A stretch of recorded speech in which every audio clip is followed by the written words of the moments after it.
Bonjour, voici la correction de l'exercice 4 du cours de la partie grand 1, c'est-à-dire sur les études de variation de fonctions. Alors, notre fonction ici f de x est définie sous forme d'un quotient de deux polynômes du second degré. Donc, dans un premier temps, il va falloir faire l'ensemble de définition de cette fonction, puis l'ensemble de dérivabilité, ensuite calculer la dérivée, c'est-à-dire f' de x, en déduire ses racines, l'endroit où elles s'annulent, et là, on pourra ensuite venir dresser le tableau des variations. Alors, donc, pour l'étude de la dérivabilité, nous allons ici déterminer quand est-ce que cette fonction est définie. Notre fonction est sous la forme d'un polynôme du second degré. Donc, elle est de deux petits polynômes, donc elle est définie si le dénominateur est non nul. Alors, f est défini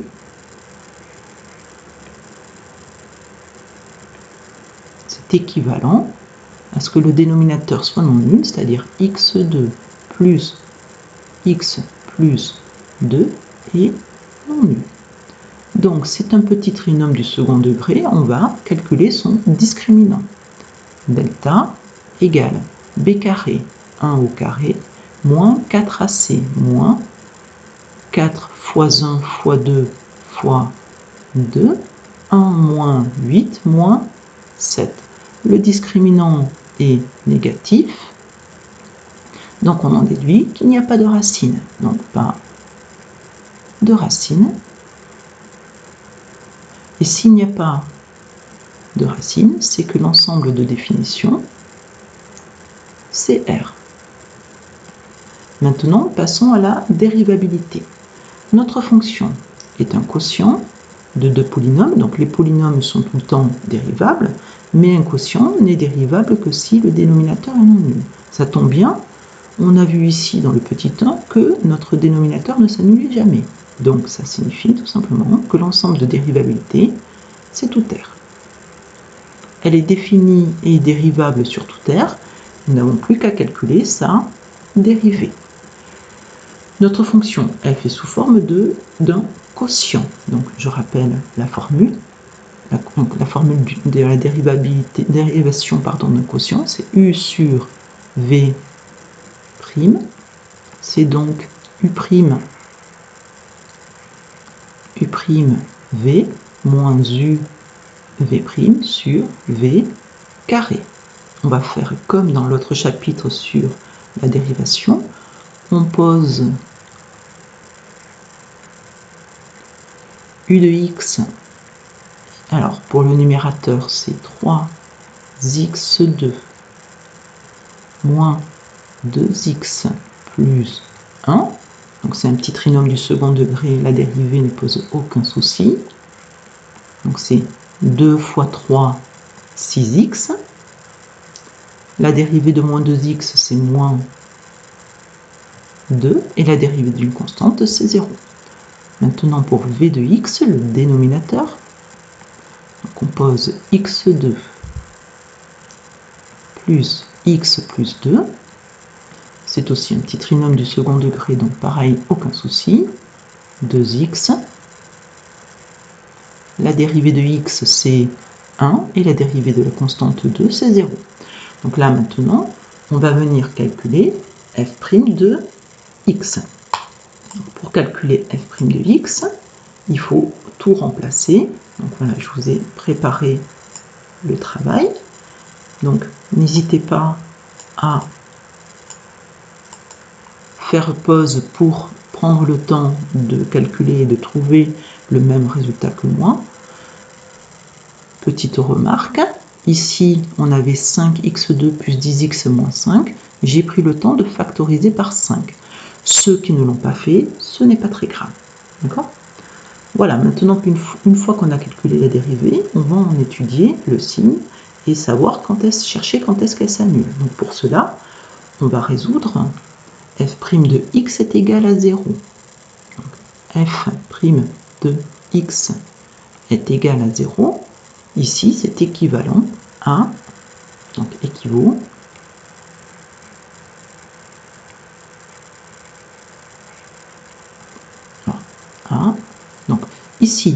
Le 5 est non nul. Donc le numérateur s'annule lorsque x2 plus 2x moins 1 est égal à 0. Bien sûr, le dénominateur est non nul, donc tout va bien. Et donc on n'a plus qu'à étudier les racines de ce petit trinôme-là. On sait faire delta égale b carré moins 4ac, donc b carré 4, moins 4ac moins plus 4 fois 1, 4, on trouve un delta égal à 8. Racine carrée de delta est égal à racine carrée de 8, c'est-à-dire 2 racine carrée de 2. Le delta est positif de racines, que l'on va nommer x1 et x2.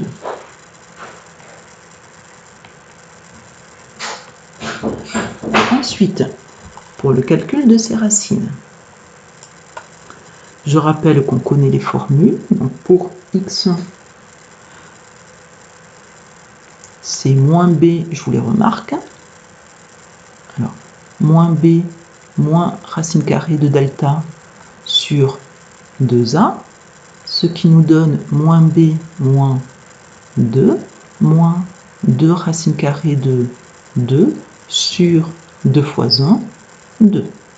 On simplifie par 2, et donc on obtient moins 1 moins racine carrée de 2. Donc ça, c'est la valeur exacte. Et ensuite, pour x2, on sait que les deux racines sont conjuguées. Donc c'est-à-dire qu'obligatoirement, alors vous pouvez très bien faire le calcul ici avec plus racine carrée de delta, sauf que le cours nous dit qu'elles sont conjuguées, donc je suis sûre et certaine que l'autre racine, c'est moins 1 plus racine carrée de 2. Ensuite, une fois qu'on a nos deux racines, on va pouvoir maintenant faire le tableau des signes. Donc ici, et le tableau des variations, c'est-à-dire, excusez-moi, le signe de la dérivée pour obtenir les variations. Alors, donc, notre racine, notre dérivée, on veut le signe de la dérivée. Donc, la dérivée, elle est formée d'un quotient. Le 5, on ne le met pas sur le tableau. Donc ici, on va rentrer x2 plus 2x moins 1. Ici, on va mettre x2, et encore, celui-là, il n'est pas obligatoire. Pourquoi? Parce que c'est un dénominateur. Alors, je n'oublie pas de mettre au carré. Pourquoi? Parce que ici, si je ne le mets pas, si jamais ici il y avait des valeurs négatives, je pourrais être embêté. Alors que si c'est au carré, ici, je suis sûr que c'est 1, c'est non nul, et en plus, c'est toujours positif. Je rappelle que l'on veut le signe de la dérivée. Donc ce carré, il est important, il ne faut pas l'oublier. Alors, donc ici, puisqu'elle est définie sur toute R, ici, c'est moins l'infini plus l'infini. On se note les valeurs remarquables. Donc ici, la première, on a moins 1 moins racine carrée de 2. Et la deuxième, moins 1 plus racine carrée de 2. On va venir faire les petits pointillés. Donc ici, je fais à peu près. Alors, je fais, excusez-moi, c'est pas top. Je vais faire à la main, ça sera beaucoup mieux. Petit pointillé. Voilà. Ici aussi, je suis désolée, ça fait pas très propre.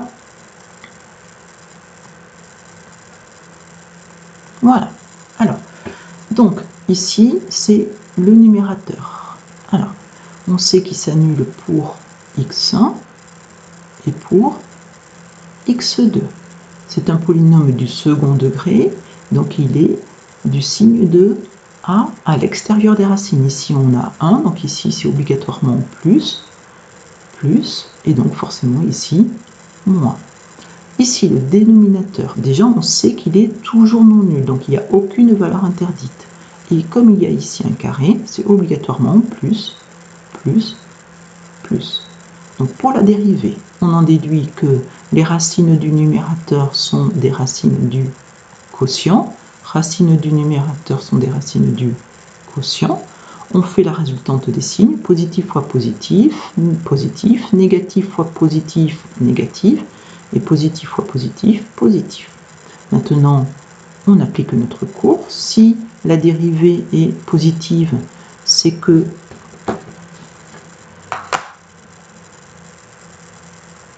notre fonction est croissante. Je vais essayer de faire un peu mieux. C'est que notre fonction est croissante. Si la dérivée est négative, c'est que la fonction est décroissante. Et si la dérivée est positive, c'est que la fonction est croissante. Je rappelle que c'est le théorème de la stricte monotonie du cours. Ensuite, ici, si on le souhaite, on peut aller calculer les valeurs ici manquantes. Donc celle-ci et celle-ci. D'accord? Alors là, il n'y a pas d'obligation ici dans le cours, mais il faut juste avoir conscience de quelle valeur ça serait. Alors, je vous les mets, comme ça, si jamais vous les avez à la calculatrice, vous pourrez vous les récupérer. Et donc, par exemple, ici, ça, c'est f de x1. Donc, je vous le marque ici. f de x1, ce n'est rien d'autre que f de moins 1 moins racine carrée de 2. Je vous épargne un peu les calculs fastidieux. Donc, on trouve 16 moins 10 racine carrée de 2, le tout sur 7. Les calculs ne sont pas forcément plaisants à faire, hein. C'est pour ça que je vous les épargne. C'est environ égal, ça c'est pour vérifier à la calculatrice, à 4,31. Je rappelle que votre calculatrice vous calcule les max et les min. D'accord? Ensuite, f de x2, c'est donc f de moins 1 plus ce coup-ci racine carrée de 2. Pareil, je vous épargne les calculs. On trouve, puisque c'est la conjuguée, ici c'est plus, excusez-moi, attendez, je vérifie. Oui, ici c'est plus, excusez-moi. Et ici, donc c'est 16 moins 10 racine carrée de 2, le tout sur 7. Et c'est environ égal à 0,64, à 2 chiffres après la virgule. Voilà, à vous.